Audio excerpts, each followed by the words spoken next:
considering the audience that TikTok typically brings in, like the age of the audience.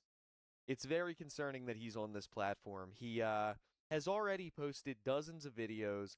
There's lots of him in his goofy ninja costume, which he is now calling his blackout superhero costume, and then a couple about him ranting about bullying.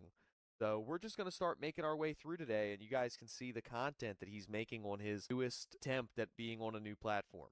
Hello, my friends. My name is Blackout, and I'm here to tell you guys my story. Over 7 years ago, I was a victim of cyberbullying so badly to the point that 5 years ago, I attempted to take my own life 2 different times. No, you didn't. The stylus was no more serious than the 7 Tylenol or the wrist squeeze. And in those moments, I made a realization that I could either stay a victim or step up and be a voice. And that's what I'm choosing to do. To be a voice for you guys. To inspire you to be the best versions of yourselves that you can be.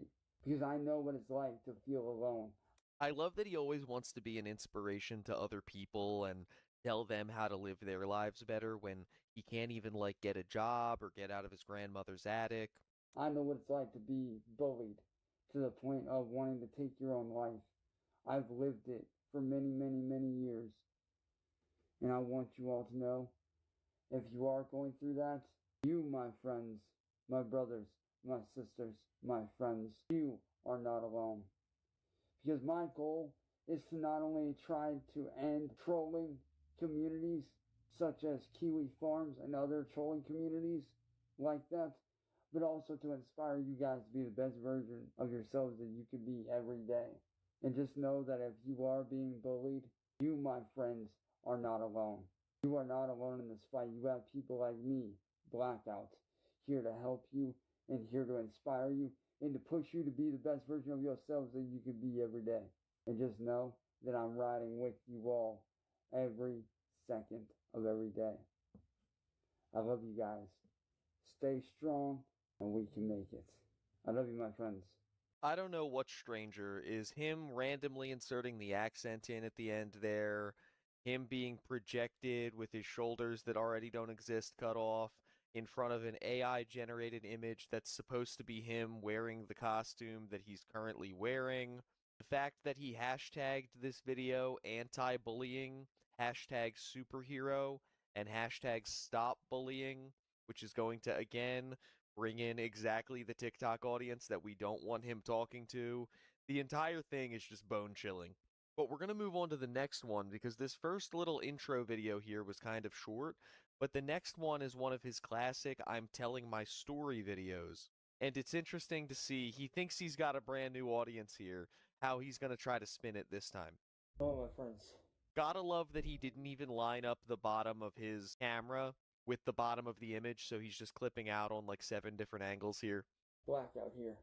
I'm here to speak to you guys about an important subject, which is bullying on the internet and digital terrorism. Some people say that digital terrorism doesn't exist. I mean, no, it exists in the sense that, people will mass hack into, a bank or a government website and take down a power grid or something like that. That's digital terrorism. Someone saying something mean in the comments section of your newest rant video is not digital terrorism. But it does, because I've lived it. Some people say that cyberbullying is easy to walk away from. They're wrong. It's not easy to walk away from.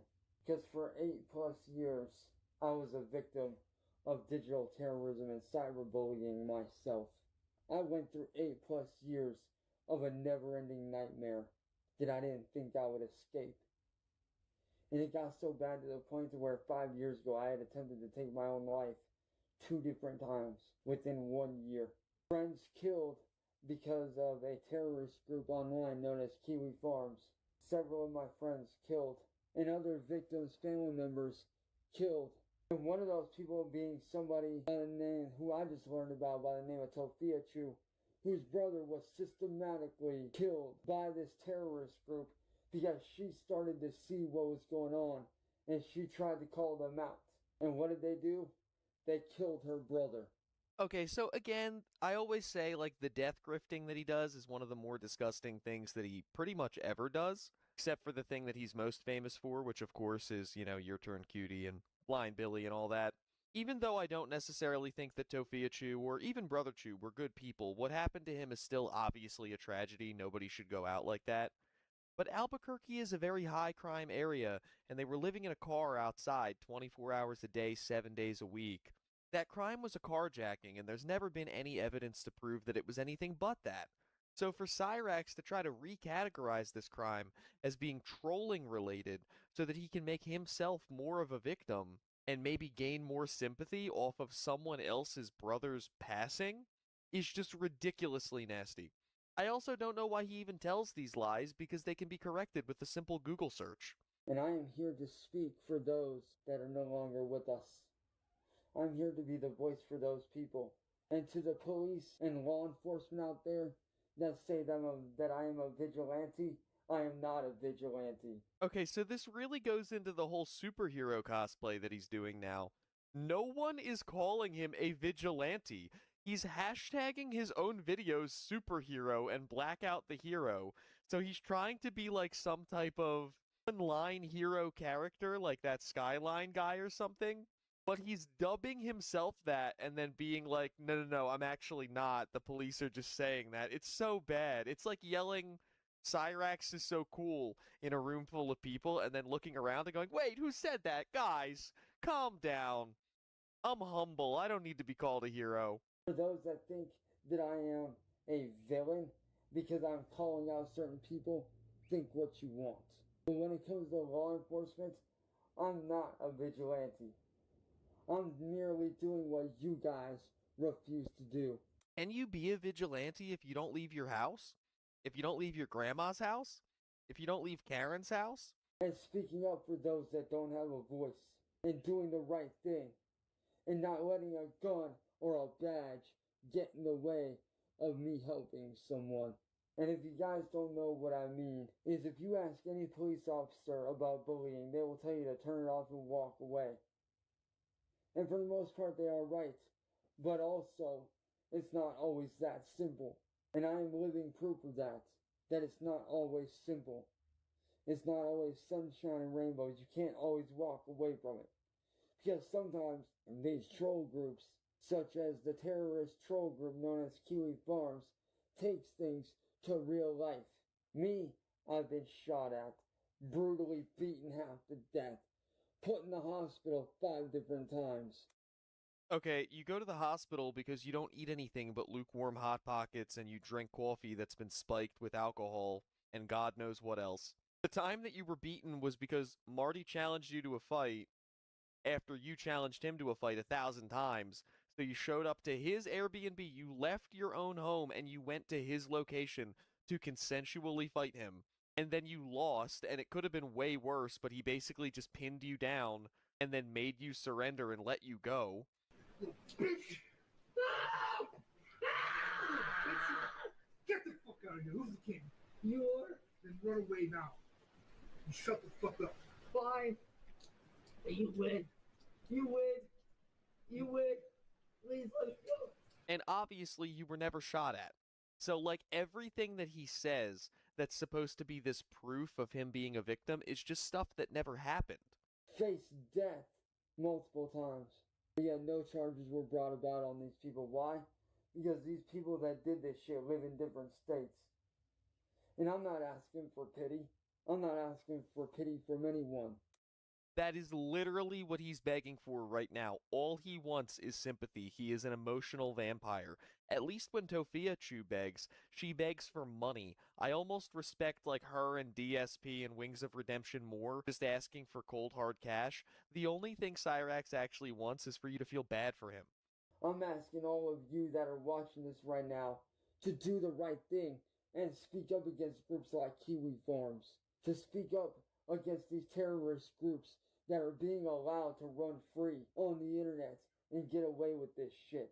And their tactics are very diabolical and very evil. First, they pretend to be your friend, and then they try to push it further and further if you don't do it. And then if that doesn't work, they then go after you to the fullest extent. They go after your friends, your family, your livelihood. And they even try to set you up sometimes like they did me. They set me up to make it look like I did something that I didn't do, which almost ruined my entire life. And they don't care what the results are. They don't care about the consequences of their actions. They only care about one thing: chaos, terrorism. And to anybody out there that is a family member of any other victim that Kiwi Farms has claimed, you guys have my deepest and most heartfelt condolences. And to those of you that don't know what Kiwi Farms is an online digital terrorist group that claims to be trolls, but they're not. They're an internet terrorist group that attacks people and pushes people to... I wonder what it is about the farms that really got under his skin this time, because, I mean, he's got like one of the biggest threads on the farms. They've been lampooning him for years on end, doing all the heavy lifting, archiving and making memes about him and digging into his personal information. So, like, he has been a subject of tons of attention on the farms for a really long time now, but he very rarely brings them up. For a long time, I didn't think he knew the difference between Kiwi Tapes and Kiwi Farms, so I wonder what it is that, like, drew one of his lazy eyes towards them this time. If you go to wikipedia.com and then type in Kiwi Farms or type in Kiwi Farms Wiki, you'll see their Wikipedia page where they have caused many people to commit, and yet they're being allowed to get away with this. And that's not okay. We need to stop being silent about mental health. We need to stop being silent about these troll groups, about these organized digital terrorist groups, and start speaking up. We need to start doing the right thing and speaking up, because if we the people don't start speaking up, then who will? Think about how in 10 years from now, if these terrorist groups are still around, how will it affect our kids and their kids after them? We need to think about that, and it starts with you guys. And the reason I know that these terrorist groups are organized, I just learned of a young lady not too long ago by the name of Tofia Chu, whose brother was systematically killed by Kiwi Farms foot soldiers after she learned about what happened. Yeah, again, this is insane. He's pulling this completely out of thin air. There is no evidence at all to suggest that the farms had anything to do with what happened to Brother Chu. It was a random carjacking. Somebody wanted to steal their crappy car because it's Albuquerque, and unfortunately, life is just like GTA in Albuquerque. People on the farms were not sending hitmen after Brother Chu, like, for a laugh. And she was trying to call them out and do the right thing. And what happened? Her brother was brutally killed right in front of her. Right in front of their home. In front of their home? What is he even talking about? Is he considering the car to be their home because they were living in a car at the time? I don't even think he really knows what happened. Like, I don't even think he has the basics of this situation down. And the people never got caught. That's how these people operate. So I'm not asking for pity on my life, because my life's in a very good place right now. I'm asking for help from all of you watching to do the right thing, to step up to these troll groups. I also learned of another young man that I will speak on in my next video. Well, two young men, I should say, that I will speak on in my next video, whose lives were ruined. One who is in prison, another who is in a mental facility because of this group and because of these people. I swear to God, if he brings up Daniel Larson and Andy Ditch, I'm gonna lose my mind. But I want you all to know that I love and care about each and every one of you guys. And I hope that you guys have it in you and have the heart to speak out against these groups. At a later date, I will go into full detail about some of their operations, how they affected me, what they did to destroy my life to an extent. Bold of you to assume that there's going to be a later date for this account. That I had to fight like hell for the last 8 years to regain. But if you are getting bullied, just know that I care. And to those of you out there that think that cyberbullying is escapable and that you can just walk away from it, that's not always the case. If your child your brother, your sister, your family, if they say they're getting bullied by a group, by someone online, listen to them. They know what they're talking about. Help them. Let's stop bullying and let's shut down these terrorist groups for good. Alright, so that's inspirational video number 2 on his TikTok account, but it doesn't end there. He has been going crazy. It's like all of his internet rant energy has been building up for months, and now he's just releasing it in one big shot onto TikTok, like he does to that toga statue on his computer desk if he hasn't gooned in like 3 hours.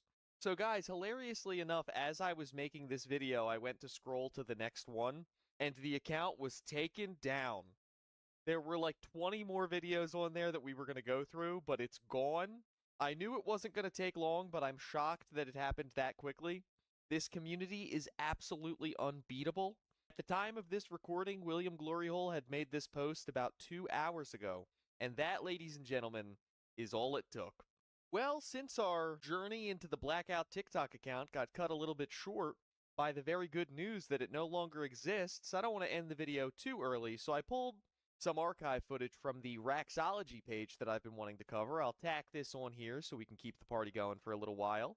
This is from September of 2018, and it's titled, "We Are Tired of Being Victimized," which is kind of an ironic thing for a video in 2018 to be titled, when his life is exactly the same, if not worse, literally 8 years later. So now, without further rambling, let's get right into it.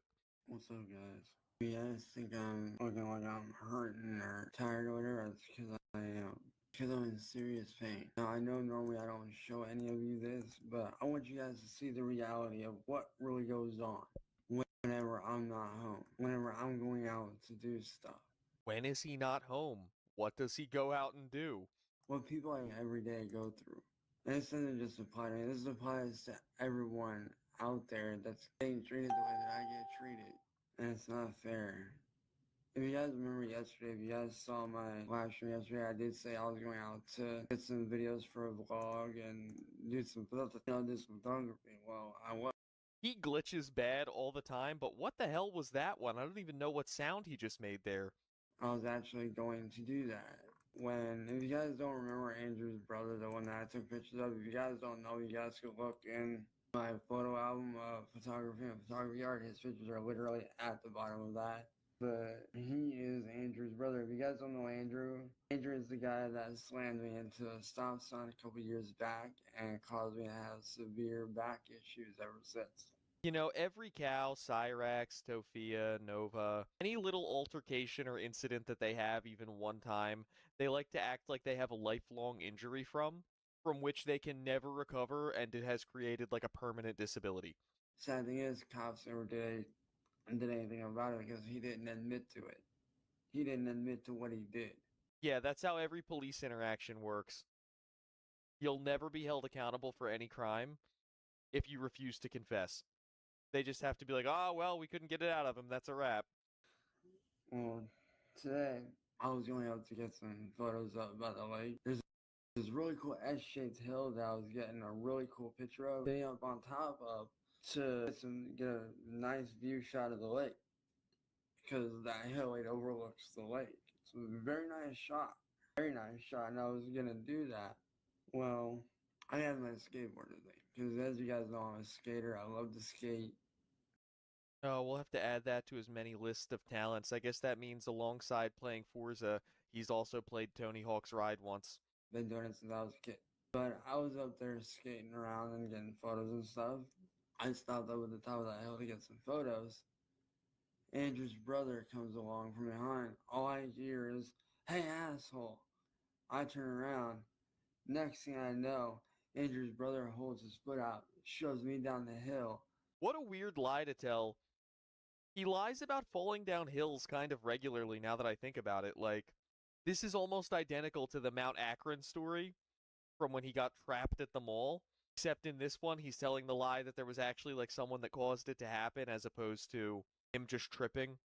I go down the hill, and at first I'm thinking, alright, I'm going down the hill, I got this. But no, I didn't have it. My board started going out of control like this, like wobbling back and forth, thanks to him.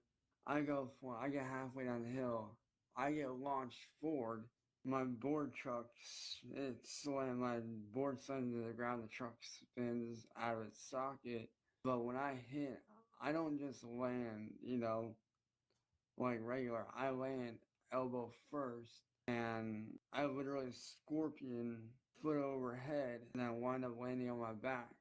And as a result of that, is this. Dude, I'm gonna lose my mind. He fell off his skateboard and scraped his elbow, and he's talking about it like it's a heinous, life-threatening injury. Scraped up and banged out my entire fucking elbow. And I got my knee and hips a little bit too, but those are like small things. But this is the kind of stuff that I deal with every time when I go outside to hang out with whether it's to hang out with my friends, whether it's to, do whatever. And the sad thing is, because of me going to jail back in 2012 when I did, I'm not allowed to fight back. So if somebody were to hit me, I'm not allowed to fight back. No, that's literally not how that works at all. Yes, if you have prior assault charges, they're going to be a little bit more skeptical about any self-defense argument that you try to make, but you are still allowed to defend yourself, especially just with your hands. It's not even like we're talking about with a weapon here. That's just factually not true at all. If your life is threatened by somebody else, even if you have prior charges, you are allowed to defend yourself. There's no law that's ever going to tell you that you have to sit there and let them take your life. Even if I'm just purely defending myself, I'm not allowed to fight back by judge's order. But here's the thing. When am I allowed to defend myself? When I'm almost dead? No. I guarantee you next time I see that asshole, I guarantee you I'm kicking his fucking ass.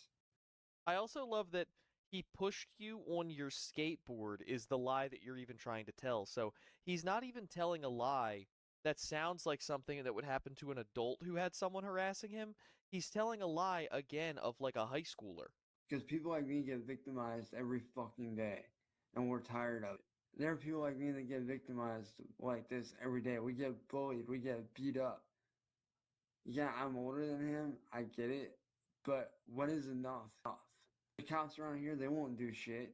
Last time, when I got my back fucked up, they said they told me that they wouldn't arrest him because he wouldn't, whenever Andrew slammed me into that stop sign post and fucked up my back, they sat right there and they told me the most bullshit lie. I didn't need to go to the hospital when clearly I was in major pain, like I could barely fucking walk. And two, they told me right in front of my mom's face that they couldn't do anything or wouldn't do anything because he wouldn't admit to what he did. Like, dude, who's just gonna admit to what they fucking did?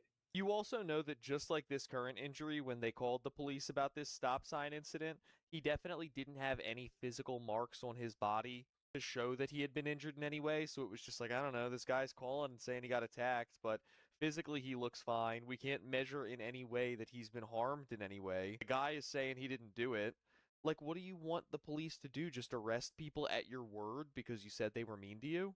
To a police officer, are you fucking kidding me? Nobody's that fucking dumb or stupid.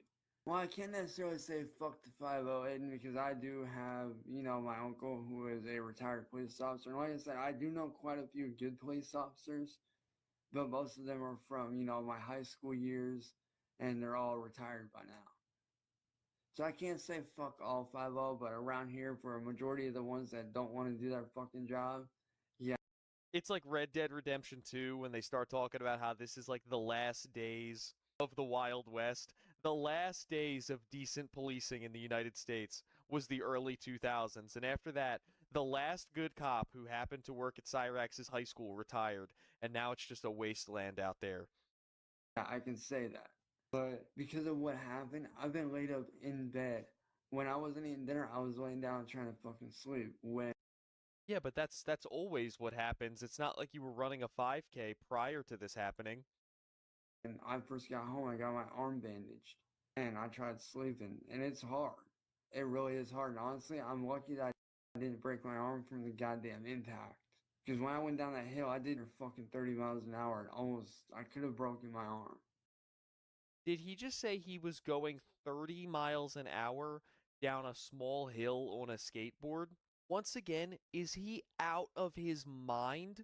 I love that he doesn't even know how to lie well enough, even though all he does is lie all day, to tell a realistic lie. Like, he'll say that something was 500 feet tall, but he fell off of it and survived. And he'll say he was going 50 miles an hour on a scooter, and just stuff that no matter how much he tries to sell it, it's not even going to begin to convince anybody because it's just so outlandish and oftentimes physically impossible. Thankfully, I didn't. But, you know, people like me get victimized every day, and we're fucking tired of it. I'm tired of being victimized. I can't even go outside to do a vlog or do photography. I get fucked with. And it's sad. Because if you guys know me, I love to film. I love to do stuff. I love to be outside. Like, that's me.